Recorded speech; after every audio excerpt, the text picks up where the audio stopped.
नमस्कार, मैं doctor Shubhada Rahalkar, government Bilasa girls PG college Bilaspur में पदस्थ हूँ। मैं आज BSc final zoology paper 2 unit 4 में रिकॉम्बिनेंट डीएनए टेक्नोलॉजी के अंतर्गत वेक्टर्स विषय पर आपसे चर्चा करूँगी। आज हम वेक्टर्स की प्रॉपर्टीज़ देखेंगे, साथ ही प्लाज्मिड वेक्टर को विशेष रूप से देखेंगे। मॉलिक्यूलर क्लोनिंग में वेक्टर ऐसे डीएनए मॉलिक्यूल्स होते हैं जो कि फॉरेन जेनेटिक मटेरियल को कृत्रिम रूप से अन्य कोशिका में ले जाने का कार्य करते हैं। वे एक वाहन की तरह होते हैं। ये होस्ट सेल में रिप्लिकेट होते हैं एवं एक्सप्रेस होते हैं, अर्थात ये होस्ट सेल में अपनी प्रतिकृतियां निर्मित करते हैं तथा अभिव्यक्ति भी कर सकते हैं। आइए वेक्टर्स की प्रॉपर्टीज देखें। वेक्टर्स स्मॉल डीएनए मॉलिक्यूल्स होते हैं। ये इजीली आइसोलेट एवं इनकी हैंडलिंग इजी होती है। इनमें ओरिजिन ऑफ रिप्लिकेशन सीक्वेंसेस पाए जाने चाहिए, जिसकी सहायता से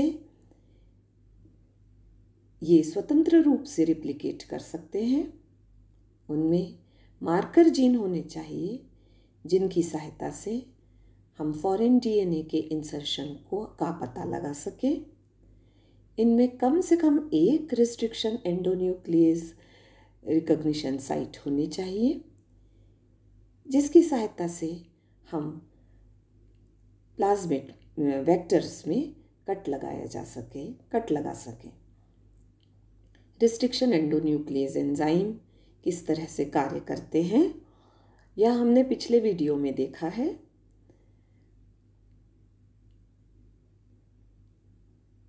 वेक्टर्स दो तरह से हम वर्णित करते हैं। क्लोनिंग वेक्टर, अमूमन सभी वेक्टर जो कि रिकॉम्बिनेंट डीएनए में प्रयुक्त होते हैं क्लोनिंग वेक्टर होते हैं, क्योंकि रिकॉम्बिनेंट डीएनए टेक्नोलॉजी में जो वेक्टर होस्ट सेल में फॉरेन डीएनए को ले जाने का कार्य करते हैं, वे होस्ट सेल में उनकी क्लोनिंग भी होती है। वे अपनी प्रतियां निर्मित करते हैं। कुछ वेक्टर एक्सप्रेशन वेक्टर्स कहलाते हैं, क्योंकि उनमें रेगुलेटरी सीक्वेंसेस जैसे प्रमोटर और ऑपरेटर जीन्स पाए जाते हैं। इस वजह से जब फॉरेन डीएनए को हम ऐसे वेक्टर्स में प्रतिस्थापित करते हैं, तो इन प्रमोटर और ऑपरेटर जीन्स के उपस्थिति के कारण फॉरेन डीएनए की अभिव्यक्ति भी होती है, जो कि हमें प्रोटीन के रूप में प्राप्त होती है। वेक्टर्स कई तरह के होते हैं, जैसे plasmid vector, bacteriophage, cosmids, back, bacterial artificial chromosome, YAC, yeast artificial chromosome. आज के इस लेक्चर में हम प्लाज्मिड्स पर फोकस करेंगे। हम प्लाज्मिड्स को विस्तार से देखेंगे। Plasmid vectors, plasmids small circular DNA molecule होते हैं, जो कि बैक्टीरिया और कुछ यीस्ट सेल्स में पाए जाते हैं। ये अतिरिक्त गुणसूत्रीय संरचनाएं होती हैं, अर्थात मुख्य क्रोमोसोम स्ट्रक्चर के एक्स्ट्रा ये संरचनाएं होती हैं। ये बैक्टीरियल सेल के लिए एसेंशियल नहीं होते हैं, लेकिन उनमें कुछ ऐसे ट्रेट्स या गुण पाए जाते हैं जिसका चयनात्मक लाभ बैक्टीरिया को मिलता है। उदाहरण के लिए कुछ प्लाज्मिड्स में विशिष्ट एंटीबायोटिक रेजिस्टेंट जीन पाए जाते हैं। ये प्लाज्मिड्स जिन बैक्टीरिया में होते हैं, वे उन विशिष्ट एंटीबायोटिक्स के लिए प्रतिरोधक क्षमता उनमें पाई जाती है। प्लाज्मिड्स को हम कई तरह से क्लासिफाई कर सकते हैं। पहला, conjugative and non conjugative plasmids. Conjugative plasmids ऐसे प्लाज्मिड्स होते हैं जो बैक्टीरिया के कॉन्जुगेशन के दौरान दो बैक्टीरिया के मध्य इनका ट्रांसफ़र या इनका आदान प्रदान हो सकता है। इस ट्रांसफ़र के लिए दो जीन उत्तरदायी होते हैं। ये जीन है ट्रा या ट्रांसफ़र जीन और mob responsible for mobilization gene.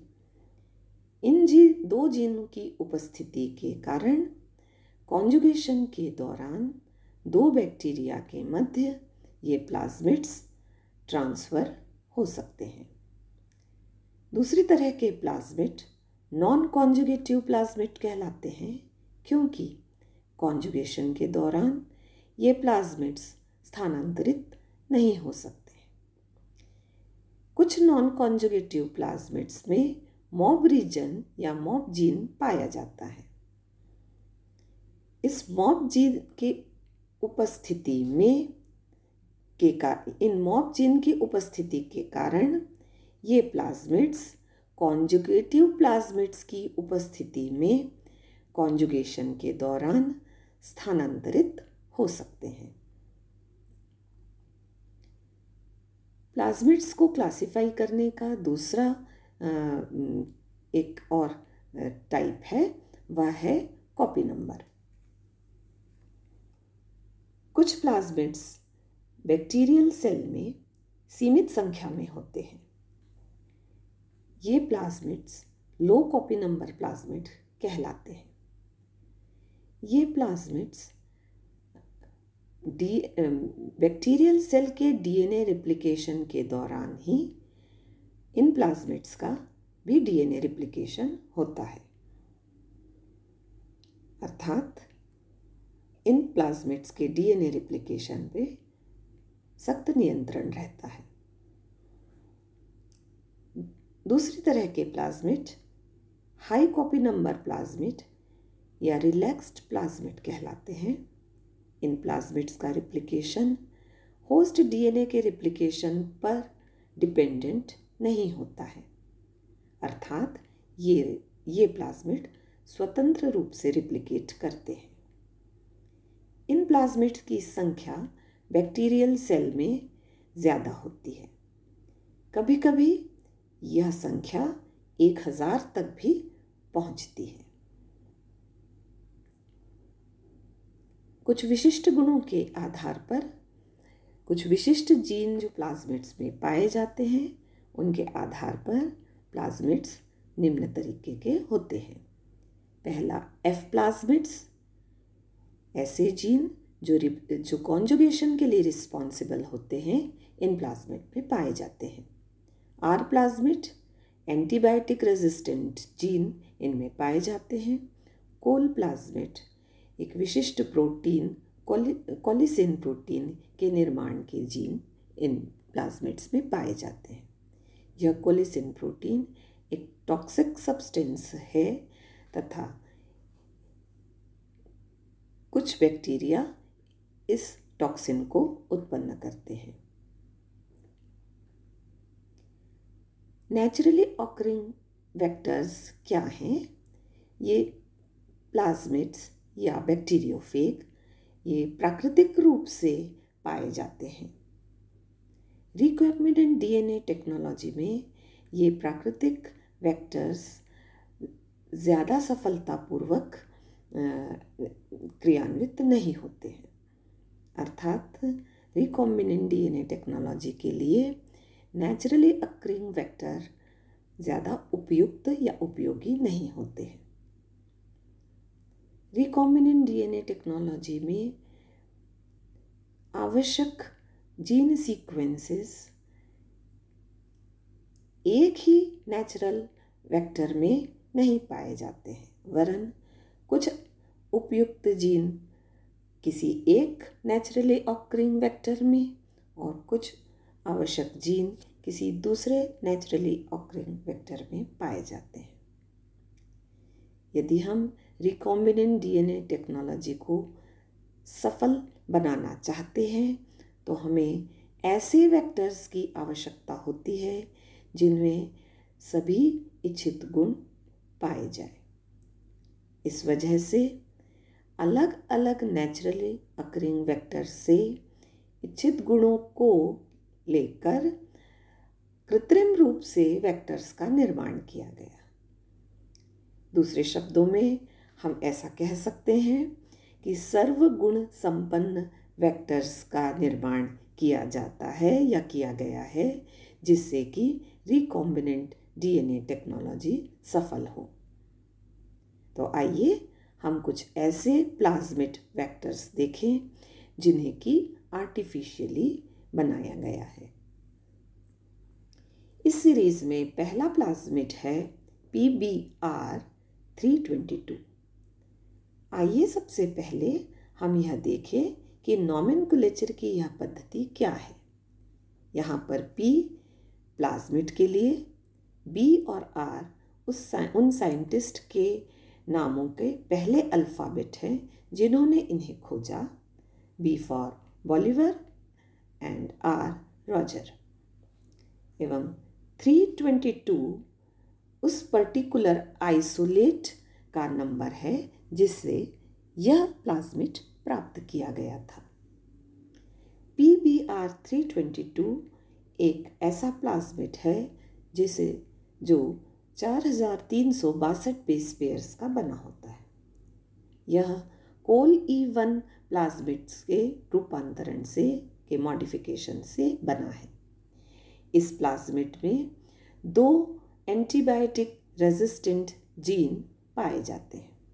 पहला टेट्रासाइक्लिन रेजिस्टेंट जीन जिसे चित्र में TER से प्रदर्शित किया गया है और दूसरा एम्पिसिलिन रेजिस्टेंट जीन जिसे APR से प्रदर्शित किया गया है। इस प्लाज्मिड में रिस्ट्रिक्शन एंडोन्यूक्लियस एंजाइम्स की 12 एंजाइम्स के लिए रिस्ट्रिक्शन साइट्स पाए जाते हैं। इनमें से कुछ साइट्स एंटीबायोटिक रेजिस्टेंट जीन्स में भी पाए जाते हैं। जैसे चित्र में टेट्रासाइक्लिन रीजन में BAM-HI और SAL1 रिस्ट्रिक्शन एंजाइम के साइट्स होते हैं और एम्पिसिलिन रेजिस्टेंट एरिया जीन में PVU1 and PST1 restriction enzyme के साइट्स होते हैं। इसके अलावा ओरिजिन ऑफ रिप्लिकेशन रीजन भी इस प्लाज्मिड में पाया जाता है। इस प्लाज्मिड में निक-बॉम अर्थात बेसिस ऑफ मोबिलिटी जीन भी पाया जाता है जिसकी सहायता से यह बैक्टीरियल कॉन्जुगेशन के दौरान दूसरे बैक्टीरिया में ट्रांसफ़र हो सकने की क्षमता रखता है। चित्र में हमें ऑरेंज कलर से एक एरिया दिखाई देता है। यह एरिया ऐसे नाइट्रोजन बेस सीक्वेंस का है जो कि अत्यंत आवश्यक नहीं होता है। इस एरिया में निक-बॉम रीजन भी आता है। इस रीजन को निकालकर अर्थात PBr322 से इस रीजन को निकालकर एक अन्य ज़्यादा सोफिस्टिकेटेड प्लाज्मिड का निर्माण किया गया है जिसे हम PAT153 कहते हैं। हम कह सकते हैं कि PAT153 PBr322 का डिलीशन डेरिवेटिव है। कुछ 700 के आसपास बेस पेयर्स निकल जाने के बाद PBr322 से जिस प्लाज्मिड का निर्माण हुआ है उसमें कुछ ज़्यादा विशेषताएं होती हैं। इस छोटे से टुकड़े निकालने के बाद P80-153 का कॉपी नंबर PBR-322 के कॉपी नंबर से 3 गुना ज़्यादा हो जाता है। साथ ही निक बॉम्ब रीजन के निकल जाने के कारण यह दूसरी बैक्टीरियल सेल में स्थानांतरित नहीं हो पाता है। आइए एक अन्य फैमिली ऑफ प्लाज्मिड्स को समझें जिसे हम PUC फैमिली कहते हैं। इस PUC फैमिली के प्लाज्मिड PUC18 का मैप हमने यहाँ बनाया है। इस PUC फैमिली ऑफ प्लाज्मिड्स में हम यूनिक रिस्ट्रिक्शन एंडोन्यूक्लियस एंजाइम्स के लिए साइट्स देखते हैं। ये एक शॉर्ट स्ट्रेच में, एक छोटे से भाग में बहुत सारे एंजाइम्स एक पास होते हैं। इन रीजन्स को हम पॉलीलिंकर्स या मल्टीपल क्लोनिंग साइट या MCS कहते हैं। PUC प्लाज्मिड में ये MCS एक विशिष्ट सेगमेंट में, एक विशिष्ट जीन में पाए जाते हैं। यह जीन LEGZ जीन कहलाता है। यह जीन बीटा गैलेक्टोसिडेज एंजाइम के अल्फा पेप्टाइड को कोड करता है। इसी रीजन में यह पॉलीलिंकर रीजन पाया जाता है।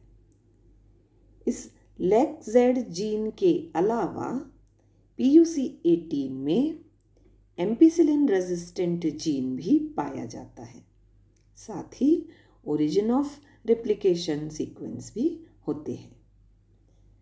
अगले चित्र में हम LEGZ जीन को विस्तार से देखेंगे और उसमें पाए जाने वाले पॉलीलिंकर या मल्टीपल क्लोनिंग साइट्स क्या हैं यह जानेंगे।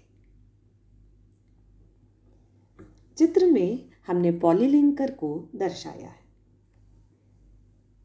LEGZ जीन में एक छोटे एरिया में ये पॉलीलिंकर एरिया होता है। इस LEGZ जीन के लेफ्ट साइड में हमें प्रमोटर जीन्स सीक्वेंस भी दिखाई देता है।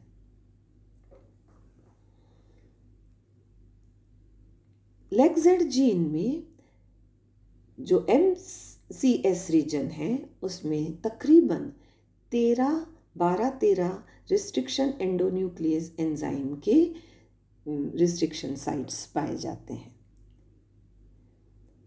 इस वजह से हमें जिस पर्टिकुलर रिस्ट्रिक्शन एंडोन्यूक्लियस एंजाइम का उपयोग करना होता है, हम इनका उपयोग करके LEGZ एरिया में अपने फॉरेन DNA को इंसर्ट कर सकते हैं। अर्थात यहाँ पर LEGZ जीन मार्कर जीन का कार्य करता है। तीसरे तरह का प्लाज्मिड आज हम जो समझेंगे वह है TI plasmid. Bacteria agrobacterium tumefaciens, यह बैक्टीरिया डाइकोटिलिडनस प्लांट्स, विशेष रूप से टोबैको और टोमेटो पीज को इन्फेक्ट करता है। इस बैक्टीरियम में एक प्लाज्मिड पाया जाता है। इस प्लाज्मिड को ट्यूमर इंड्यूसिंग प्लाज्मिड कहते हैं। कहने का तात्पर्य यह है, एग्रोबैक्टीरियम ट्यूमिफेसियंस जब टोबैको प्लांट को इन्फेक्ट करता है तो TI प्लाज्मिड की उपस्थिति के कारण इन प्लांट्स में ट्यूमर उत्पन्न होता है। एग्रोबैक्टीरियम को सबसे पहले टोबैको प्लांट में ही देखा गया था और उसकी स्टडी टोबैको प्लांट में ही की गई थी। इस प्लाज्मिड में एक tDNA सेगमेंट या रीजन पाया जाता है।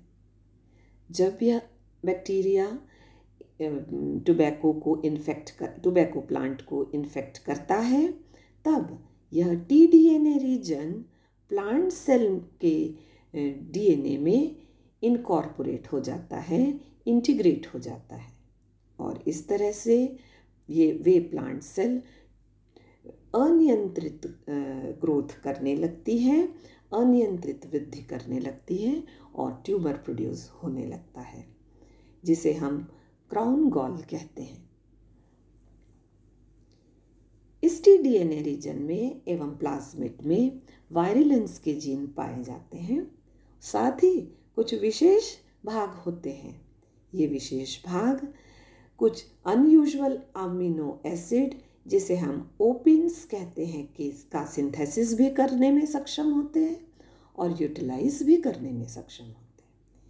यहाँ यह जानना बहुत ज़रूरी है कि टी-डीएनए रीजन में ऐसे जीन पाए जाते हैं जो ऐसे एंजाइम्स का निर्माण उनसे होता है जिससे प्लांट सेल में उपस्थित न्यूट्रिएंट्स का उपयोग कर ओपिन्स का निर्माण होता है, और इन्हीं ओपिन्स का उपयोग करने के लिए भी एंजाइम पाए जाते हैं, एंजाइम के लिए जीन पाए जाते हैं टी-डीएनए में, जिससे कि इनको मेटाबोलाइज भी किया जा सकता है। अर्थात अपने भोजन के लिए, ऊर्जा के स्रोत के लिए पहले ओपिन्स का निर्माण किया जाता है और फिर इनका उपयोग किया जाता है। टीआई प्लाज्मिड में दो तरह के ओपिन्स के लिए जीन पाए जाते हैं, ऑक्टापाइन और नोपेलाइन। टीआई प्लाज्मिड को प्लांट सेल में वेक्टर के लिए इस्तेमाल किया जाता है। प्राकृतिक रूप से पाए जाने वाले टीआई प्लाज्मिड में भी कुछ मॉडिफिकेशंस किए जाते हैं, उनमें से कुछ सीक्वेंसेस निकालकर, और इस तरह से मॉडिफाइड टीआई प्लाज्मिड का उपयोग प्लांट सेल में वेक्टर के लिए किया जाता है। आइए अब हम मार्कर जीन का इम्पोर्टेंस देखें। ये मार्कर जीन न ही सिर्फ प्लाज्मिड में बल्कि बैक्टीरियोफेज में या किसी भी तरह के वेक्टर्स में पाए जाते हैं। इन मार्कर जीन्स में स्पेसिफिक रिस्ट्रिक्शन एंडोन्यूक्लियस एंजाइम्स के लिए साइट होती है, जिसके कारण इन स्पेसिफिक एंडोन्यूक्लियस एंजाइम्स का उपयोग करते हुए हम फॉरेन डीएनए को इन मार्कर जीन के एरिया में इंसर्ट करते हैं।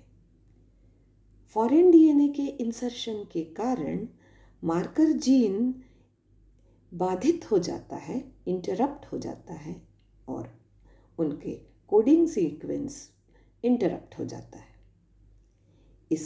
इस प्रक्रिया को इंसर्शनल इनएक्टिवेशन ऑफ जीन कहा जाता है। अर्थात फॉरेन डीएनए के इंसर्शन के कारण मार्कर जीन निष्क्रिय हो जाता है, वह अपनी अभिव्यक्ति नहीं कर पाता। इस अभिव्यक्ति को न कर पाने के कारण हम हमारे प्लाज्मिड में फॉरेन डीएनए इंसर्ट हुआ है या नहीं, यह पता लगाते हैं या हमें पता लगाने में आसानी होती है। इस तरह से हम ट्रांसफॉर्म्ड सेल को स्क्रीन करते हैं। इस प्रकार आज हमने वेक्टर क्या हैं, वेक्टर की प्रॉपर्टीज क्या हैं, वेक्टर्स कितने तरह के होते हैं और प्लाज्मिड वेक्टर क्या हैं, और उनके प्रकार को विस्तार से जाना है। अगले वीडियो में मैं आपको बैक्टीरियोफेज के बारे में एवं अन्य आर्टिफिशियल वेक्टर्स के बारे में बताऊंगी। इस लिटरेचर को मैंने निम्नलिखित किताबों से उद्धृत किया है। धन्यवाद।